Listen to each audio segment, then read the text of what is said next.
The listing had looked perfect, cozy, isolated. The kind of place influencers photograph against golden hour windows. Mug of coffee in hand, looking serene. We were broke 20-somethings. But we scraped together enough for a 3-night stay. The host's reviews were all glowing, though oddly short. Just phrases like wonderful time. Exactly as described, would stay again. When we pulled up, the place looked right, but tired. The roofline sagged a little. The deck was slimy with moss. All 3 of us carried our bags inside anyway, laughing at ourselves for expecting luxury in the middle of nowhere. But the cabin felt wrong. The air smelled damp, earthy like soil in a basement that never sees light. The windows were smeared with grime. The fireplace was cold. That night we stayed up late, telling ghost stories, trying to ignore the way the walls creaked like someone was pacing just outside. Around 2 a.m., I swore I heard whispering in the hall. When I checked, nothing. The next morning, things were different.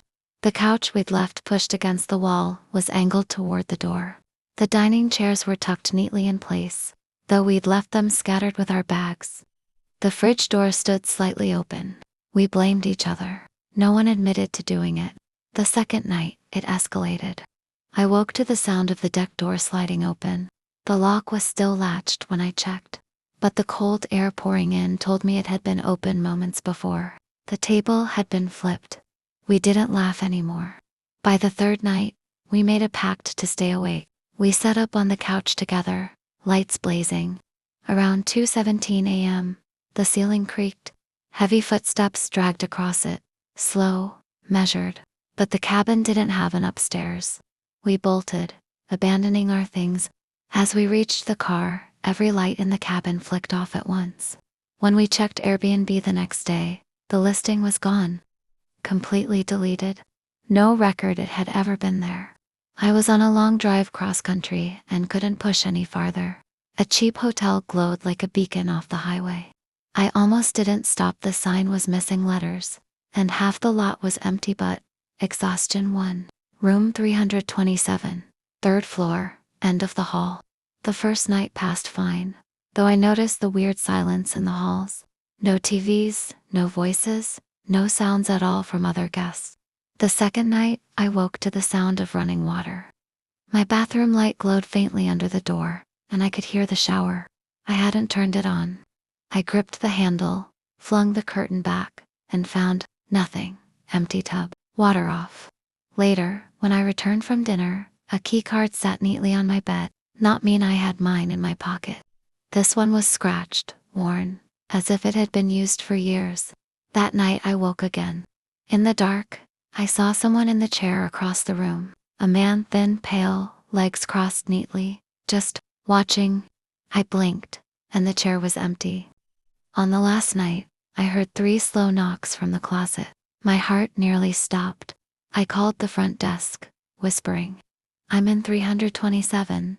Someone's in my room," I hissed.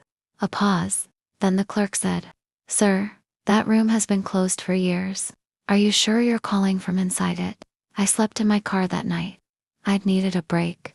No friends, no obligations, no noise. Just me, a book, and a small town by the ocean. The motel was basic but fine. The clerk seemed confused when I asked about the beach, but he finally muttered directions through the dunes. When I got there, it was empty. No families, no surfers, not even seagulls. The water lapped soundlessly against the shore. Too soundlessly. I laid out my towel, tried to read, but the silence pressed on me.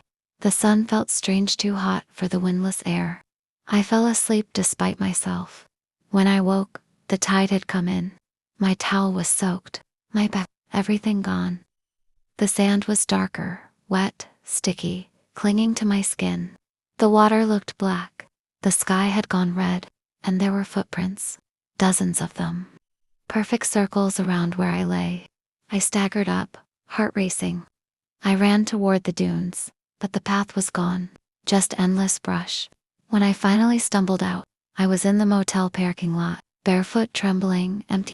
The next morning, I asked the clerk again about the beach. His brow furrowed. "There hasn't been a beach here in decades," he said.